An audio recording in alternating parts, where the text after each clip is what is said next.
ఎక్కడికి వెళ్తున్నావు ఆర్య? అవన్నీ నీకెందుకు? నేనేమైనా పరాయిదాన్నా? నాకు చెప్పకూడదా? సరే ఏమైనా చేసుకొని చావు.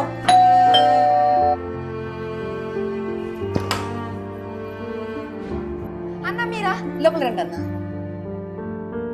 కూర్చోండి అన్న. ఏమమ్మా బాగున్నావా? బాగున్నామన్నా.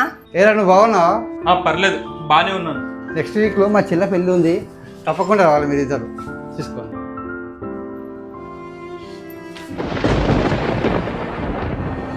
అయ్యో తప్పకుండా వస్తామన్నా. ఏమైనా ప్రాబ్లమా అమ్మా? అలాంటిది ఏం లేదన్నా, తను నన్ను చాలా బాగా చూసుకుంటాడు. సరే అమ్మా వెళ్ళొస్తాను. సరే అన్న, జాగ్రత్త అన్న. అదేంటి, మనం ఎప్పుడు గొడవ పడుతూనే ఉంటాంగా, ఆయన ముందుకు ఎందుకు అలా చెప్పావు? చూడండి, మనం ఎంత గొడవ పడుకున్నా కొట్టుకున్నా మన ఇద్దరి మధ్యనే ఉండాలి, అంతేగాని మూడో వ్యక్తికి తెలియకూడదు. వేరే వాళ్ళు దాన్ని అడ్వాంటేజ్ తీసుకొని 10 మందికి చెప్తారు. మన ఇద్దరి మధ్య ఉన్న గొడవలు జనాలకి కనిపించకూడదు, కానీ మన ఇద్దరి మధ్య ఉన్న ప్రేమ మాత్రమే జనాలకి కనిపించాలి. అదే నిజమైన ప్రేమ అంటే. మన ఇద్దరి మధ్య ఎలాంటి గొడవలు ఉన్నా మనం ఇద్దరమే సాల్వ్ చేసుకోవాలి.